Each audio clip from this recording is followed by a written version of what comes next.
is the comparison between testing new food items one by one on babies to determine an allergic reaction versus babies being able to safely handle 8 different antigens, presumably in a vaccine, valid?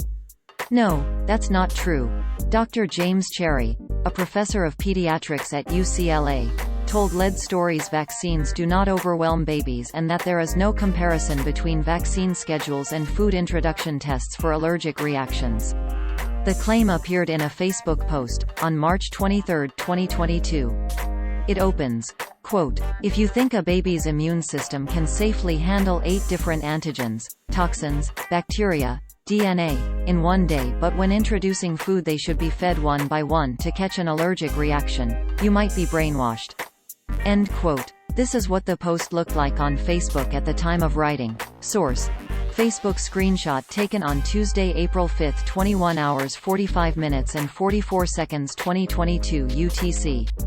The claim, "If you think a baby's immune system can safely handle 8 different antigens, toxins, bacteria, DNA, in one day," appears to be a reference to vaccines children receive. Lead Stories spoke via phone on April 5, 2022, with Cherry, a distinguished professor of pediatrics at the David Geffen School of Medicine at UCLA. He is also the attending physician of pediatric infectious diseases at Mattel Children's Hospital UCLA. He said he had no idea where the 8 different antigens claim came from, as there are more than that in the multiple vaccines that babies receive. Vaccines for babies are not overwhelming the immune system, he said, quote, "With our present vaccines that we give, at most there are less than 50 proteins or 50 antigens. Actually quite a bit less than that. And if a child has a bacterial infection, say a strep throat, they're exposed to 1,000 antigens. And every day they're being exposed to things in the mother's mouth, for example, and father's mouth, and are exposed to large numbers of antigens. And so the amount in vaccines is minuscule. And with those they're exposed to, depending on the bacteria, 1,000 proteins, 1,000 antigens. And so the amount in the vaccines is just infinitesimal compared to what people are exposed to every day." End quote. Cherry described why foods are introduced one at a time to babies. Quote, "Foods have thousands of individual proteins, and so I assume that's the reason that if you do 2 things too fast, you're more likely to get allergies, but you don't get allergies from vaccines. There are rare allergic reactions, and to have a reaction to a vaccine is 1 in a million." End quote. He also said the part of the claim stating that babies are given toxins, bacteria, DNA, is incorrect. Quote, "It says toxins, but vaccines for babies don't contain toxins, they contain toxoids, which are toxins that have been modified so that they're no longer toxins. That is what diphtheria and tetanus vaccines are, toxoids.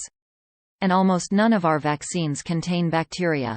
End quote. He noted that the BCG vaccine for tuberculosis does contain bacteria, but it is not routinely used in the United States. According to the Centers for Disease Control and Prevention, CDC, babies are able to tolerate vaccines. Multiple scientific studies have shown that they are able to handle several vaccines, which include antigens, in one day.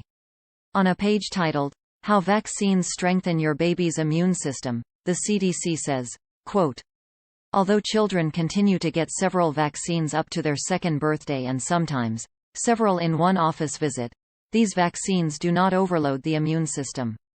End quote. The page continues, quote, "Your child is exposed to thousands of germs every day in his environment.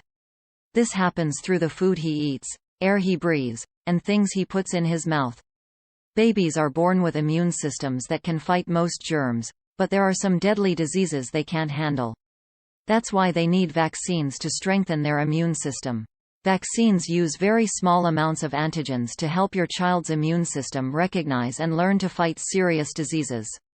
Antigens are parts of germs that cause the body's immune system to go to work." End quote. The CDC recommends feeding babies new food, one by one, to catch an allergic reaction. Quote, "Let your child try one single ingredient food at a time at first. This helps you see if your child has any problems with that food, such as food allergies. Wait 3 to 5 days between each new food." End quote.